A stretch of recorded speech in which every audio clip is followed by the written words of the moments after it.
দর্শক, একদিন আগে বাগেরহাটে ছাত্রলীগের নেতা, নিষিদ্ধ ঘোষিত সংগঠন ছাত্রলীগ, সেই ছাত্রলীগের নেতা সাদ্দামের যে ঘটনা সারা দেশে তোলপাড় তৈরি করলো।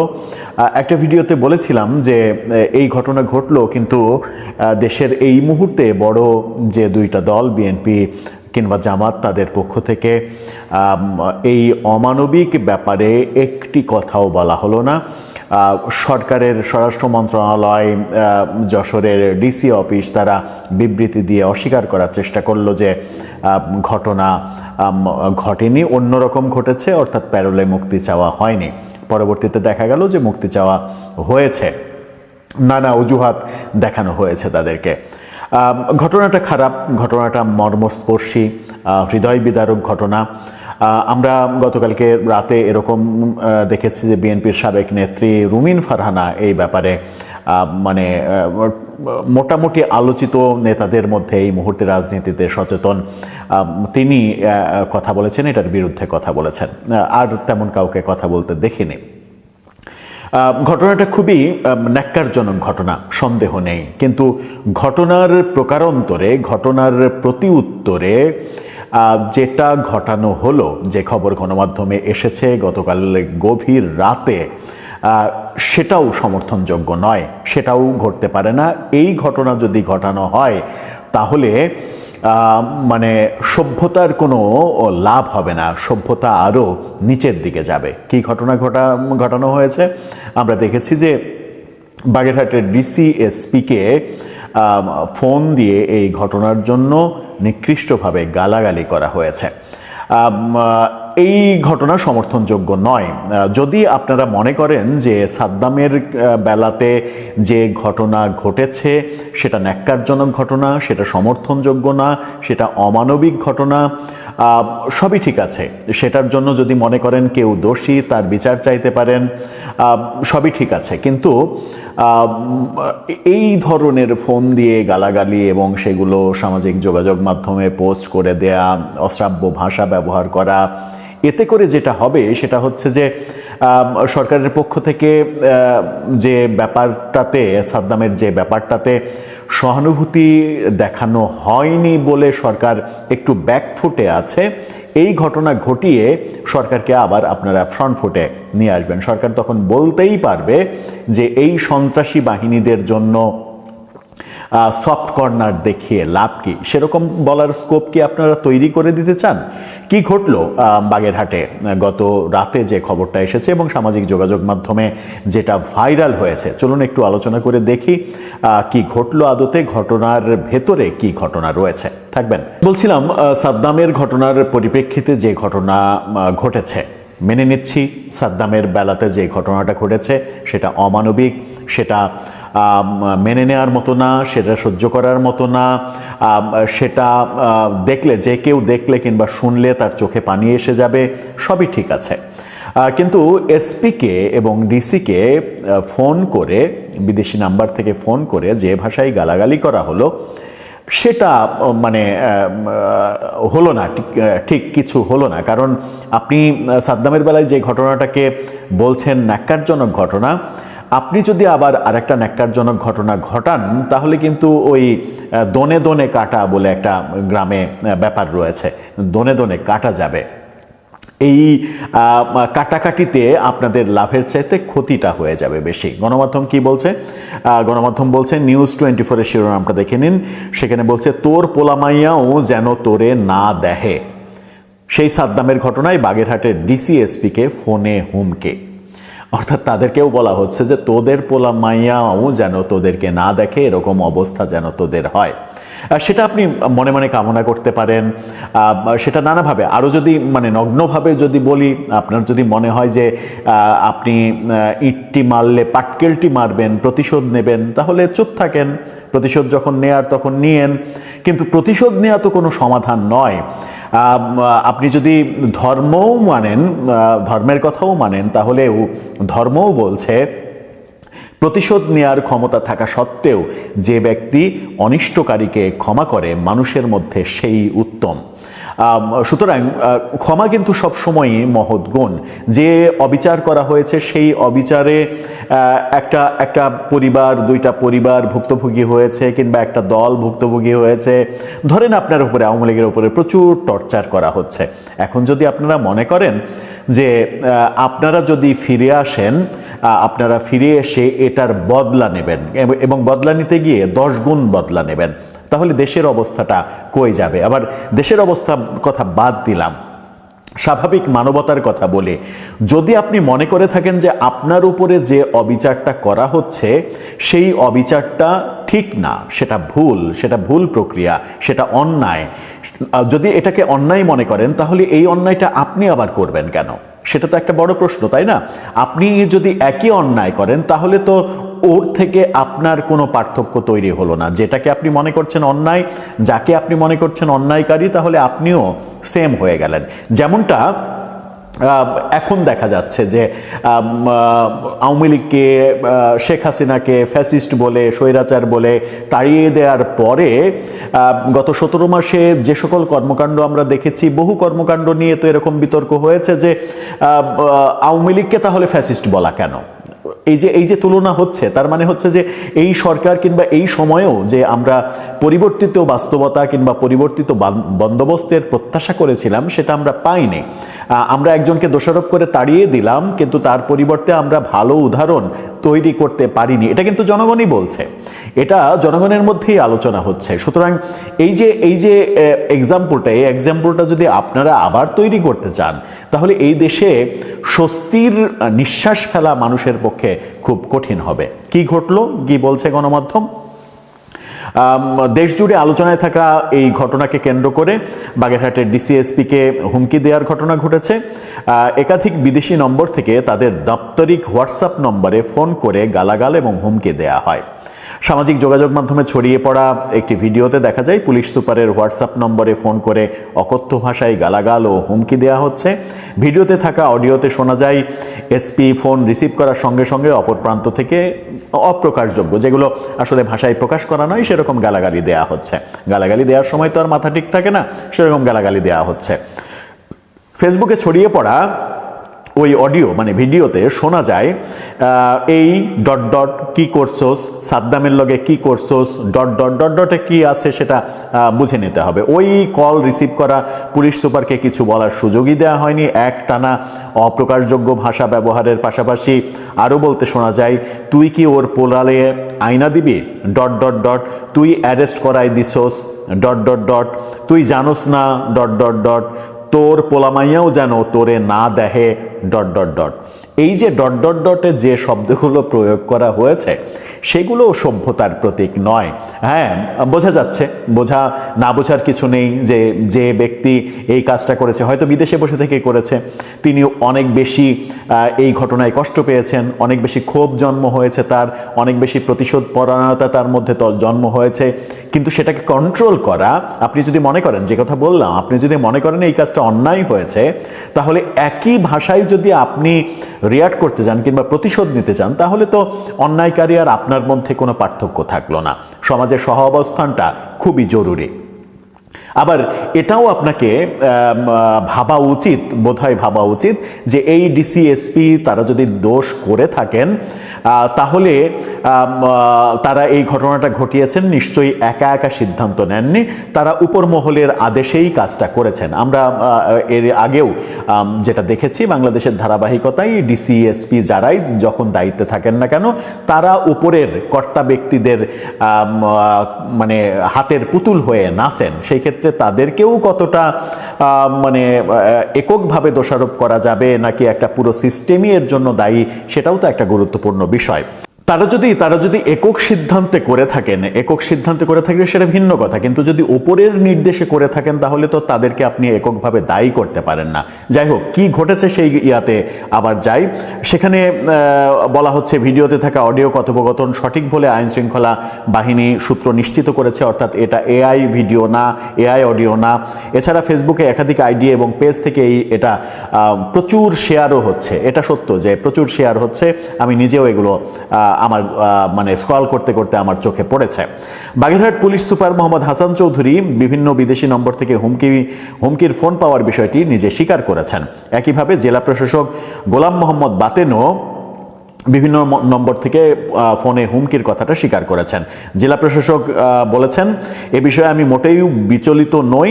যে প্রসঙ্গ নিয়ে এমন করা হচ্ছে সেখানে প্রশাসন তাদের পাশে ছিল, সহযোগিতা করেছে। যাই হোক, কিছু বট নম্বর দিয়ে হয়তো এমন করা হয়েছে, কিন্তু যে বট শব্দটা ব্যবহার করেছেন, এই বট শব্দটা কাদের বেলায় ব্যবহার করা হয় এই ডিসি সাহেব সম্ভবত জানেন না। সিনিয়র কর্মকর্তাদের সঙ্গে আলোচনা করে এই বিষয়ে পরবর্তী সিদ্ধান্ত নেওয়ার কথা ডিসি জানিয়েছেন। পুলিশ সুপার হাসান চৌধুরী বলেছেন, তিনি কিছু ফোন কল পেয়েছেন, কারা এসব কল করেছে তা খতিয়ে দেখা হচ্ছে, প্রয়োজনে আইনানুগ ব্যবস্থা নেওয়া হবে। এদিকে বাগেরহাট 2 আসনের সাবেক সংসদ সদস্য পলাতক শেখ তন্ময়ের একটি বক্তব্য ফেসবুকে প্রচারিত হচ্ছে। সেখানে তিনি পুরো বিষয়টিকে অমানবিক বলে দাবি করেছেন। তিনি অমানবিক বলে যখন দাবি করছেন, তখন এই শেখ তন্ময়কেও অভিযুক্ত করে ফেসবুকে প্রচুর লেখালেখি দেখছি আমরা, আওয়ামী লীগের লোকজনই করছেন। ভিডিওটা শেষ করি এটা বলে, সেটা হচ্ছে যে যুগে যুগে আমরা এই হিংসার চাষাবাদ কিংবা হিংসার রাজনীতি কি করে যাব, নাকি আমাদেরকে কখনো না কখনো একটা ইনক্লুসিভ পরিবেশে আসতে হবে। এখন যদি মানে আওয়ামী লীগের যারা নেতাকর্মী আছেন, আপনারা যদি মনে করেন যে আপনারা যেভাবে নির্যাতিত হয়েছেন, আপনাদের অভিযোগ অনুযায়ী আপনাদেরকে নির্যাতন করা হয়েছে, আপনাদেরকে ধরে নিলাম যে অধিকার দেয়া হয়নি, যারা যারা এই কাজ করেছে, আপনারা যদি আপনাদের সুসময় আসে ঠিক একই কাজটা যদি আপনারা করেন এবং মানে 10 গুণ মনোবল নিয়ে যদি কাজটা করেন, তাহলে যেটা হবে সেটা হচ্ছে যে এই দেশটা বসবাসের অযোগ্য হয়ে যাবে। এই দেশটা বসবাসের অযোগ্য করা যাবে না। যে কাজটা প্রফেসর ইউনূস করতে পারেননি, নেলসন ম্যান্ডেলা দক্ষিণ আফ্রিকায় যেটা করে দেখিয়েছিলেন, সবাইকে নিয়ে একতাবদ্ধ এবং সম্প্রীতির একটা উদাহরণ বিশ্বব্যাপী তৈরি করেছিলেন। নেলসন ম্যান্ডেলা এই কারণেই বিশ্বব্যাপী মহান একজন নেতা হিসেবে সমাদৃত। সেই কাজটা করার অপশন ছিল আমাদের নোবেলজয়ী প্রফেসর ইউনূসের হাতে, কিন্তু সেটা করতে পারেননি। হয়তো তাকে তার আশেপাশে থাকা লোকজন তাকে করতে দেননি, যে কোনো কারণেই হোক করতে পারেননি। কিন্তু যে কাজটা এখন হয়নি সেই কাজটা পরবর্তীতেও হবে না, সম্প্রীতি পরবর্তীতেও আনা সম্ভব হবে না, এটা তো হতে পারে না।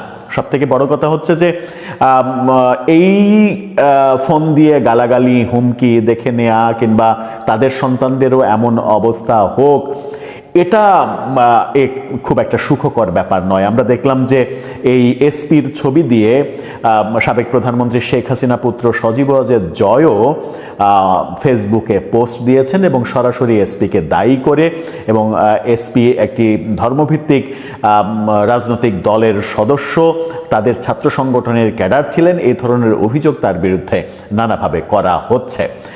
আমরা এই রেশারেশি, এই বিদ্বেষ, এগুলো চাই না। সাদ্দামের বেলায় যে ঘটনা ঘটেছে সেই ঘটনা আমাদেরকেও ব্যথিত করেছে, আমরাও একাধিক ভিডিওতে এটা নিয়ে কথা বলেছি।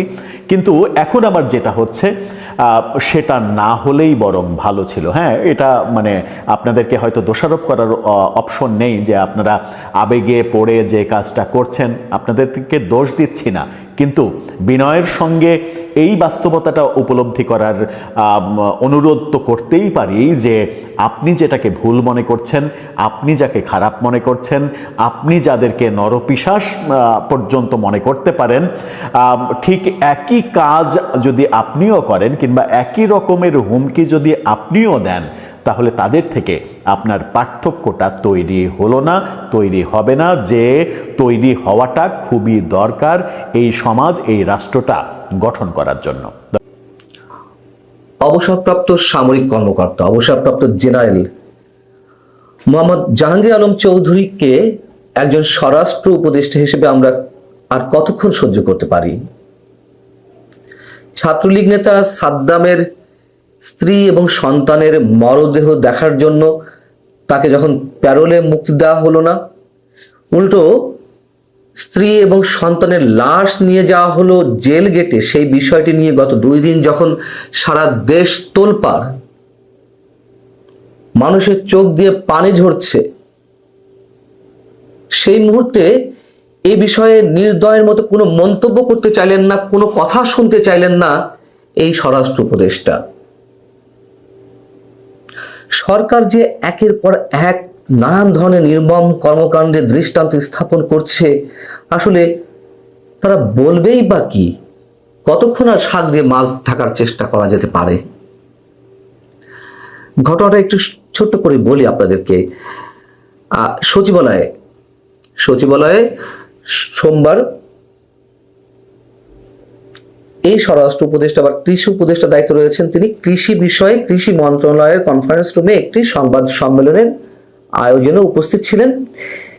সেই সংবাদ সম্মেলন শেষে সাংবাদিকরা প্রশ্ন করছিলেন যে যশোরের কেন্দ্রীয় কারাগারের সামনে যে সন্তান শুধু এই পর্যন্ত বলেছে, তাতেই তিনি ক্ষুব্ধ হয়ে উঠলেন।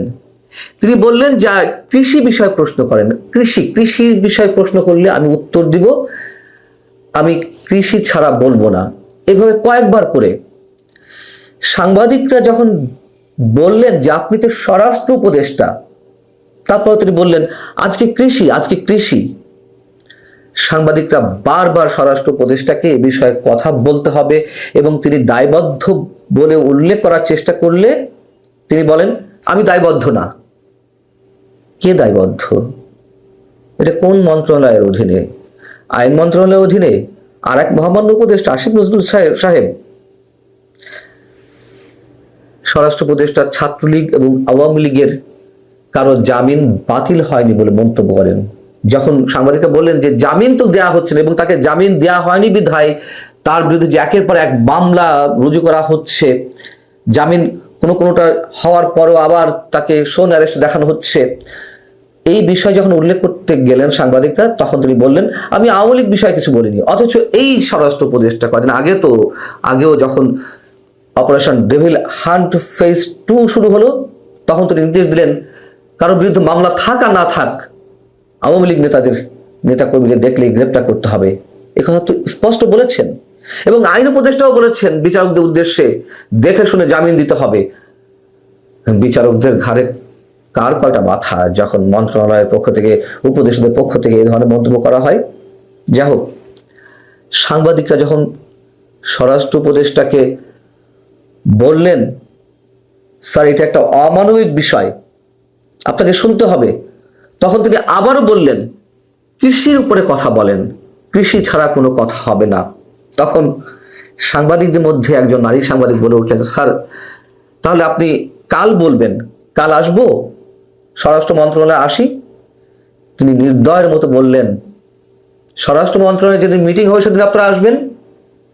বললেন না, আচ্ছা ঠিক আছে, আমি ধীরে সুস্থে সবকিছু জেনে কথা বলবো, কাল আসেন। এই হচ্ছে উপদেষ্টা পরিষদের সদস্যদের পরিচয়। এই নাকি সুশীল সমাজের ব্যক্তিরা এই সরকারে আছে, এই সরকার নাকি ইতিহাস নির্মাণ করছে। আমাদের আসলে ভাষা জ্ঞান হারিয়ে ফেলতে হয় মাঝে মধ্যে। উল্টো আমরা দেখলাম স্বরাষ্ট্র মন্ত্রণালয় থেকে সন্ধ্যার সময় একটি প্রেস বিজ্ঞপ্তি জারি করা হলো, গণমাধ্যমে পাঠানো হলো। সেখানে কি বলা হলো? স্ত্রী ও সন্তানের মৃত্যুর ঘটনায় যশোর কেন্দ্রীয় কারাগারে বন্দী নিষিদ্ধ ঘোষিত সংগঠন ছাত্রলীগের নেতা জুয়েল হাসান ওরফে সাদ্দামের পরিবার প্যারোলে মুক্তির জন্য আবেদন করেনি। সেখানে বলা হচ্ছে পরিবারের মৌখিক অভিপ্রায় অনুযায়ী যশোর জেল গেটে স্ত্রী ও সন্তানের লাশ দেখানোর সিদ্ধান্ত হয়। কে সিদ্ধান্ত নেয় জানাচ্ছি পরে। বলা হচ্ছে এখানে বিজ্ঞপ্তিতে মানবিক দিক বিবেচনা করে এই বিষয়ে যশোর জেলা প্রশাসন ও যশোর কেন্দ্রীয় কারাগারের পক্ষ থেকে সর্বোচ্চ সহযোগিতা করা হয়। কি ধরনের সহযোগিতা করা হয়েছে সেটাও উল্লেখ অবশ্যই করতে হবে, যদিও আপনারা অনেকেই জানেন। বিষয় হচ্ছে যে সাদ্দামের মামা হেমায়েত উদ্দিন তিনি বাগেরহাট জেলা প্রশাসকের বরাবর একটি আবেদন করেছিল প্যারোলে মুক্তির জন্য। সবার কি এই বিষয়গুলো জানা থাকে? সবকিছুর প্রক্রিয়াগুলো কিভাবে মেনটেন করতে হয় জানা থাকে সবার? তারা বাগেরহাটে করেছে, যেহেতু বাগেরহাটে বাড়ি তার সাদ্দামের, তো তারা আবেদনপত্র নিয়ে বাগেরহাট জেলা প্রশাসকের সাথে যোগাযোগ করার চেষ্টা করে।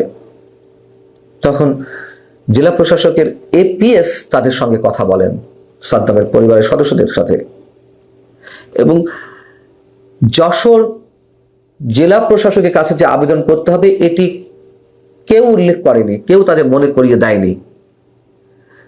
সাদ্দামের ছোট ভাই শহীদুল ইসলাম তিনি মানচিত্রে এই বক্তব্যটি তুলে ধরেছেন। একটু শুনে আসি আমরা বক্তব্যটি। আসসালামু আলাইকুম।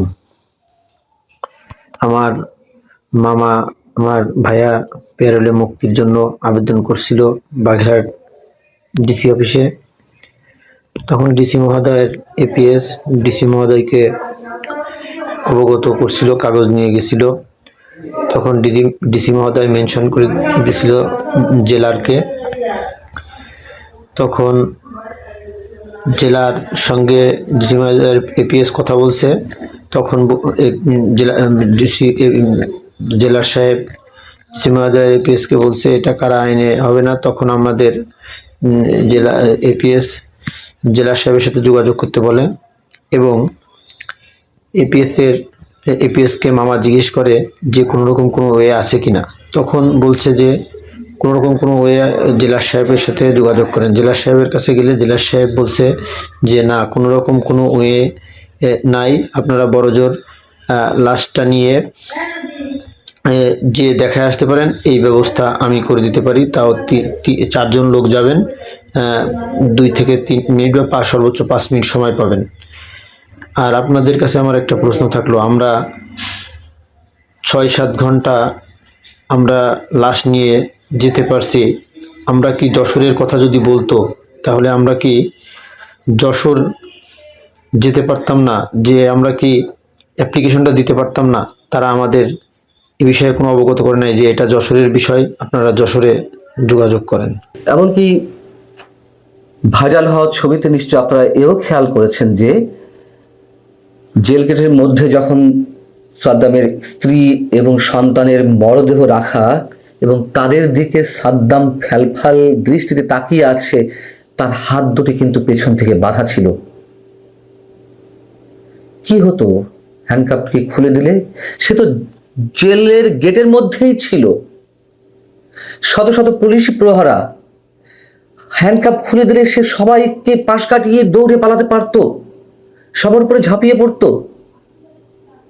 এমনকি সকালে সাদ্দামের ছোট ভাই শহীদুল ইসলাম যখন মানচিত্র চ্যানেলে যে ইন্টারভিউ দিয়েছে, আপনারা অনেকেই দেখেছেন, সেখানে তিনি বলেছেন যে এত কষ্ট করে যাওয়ার পরেও স্ত্রী এবং সন্তানের লাশ দেখার জন্য 10 মিনিট সময় চাওয়া হয়েছিল, জেল কর্তৃপক্ষ 2 মিনিট সময় দিয়েছিল।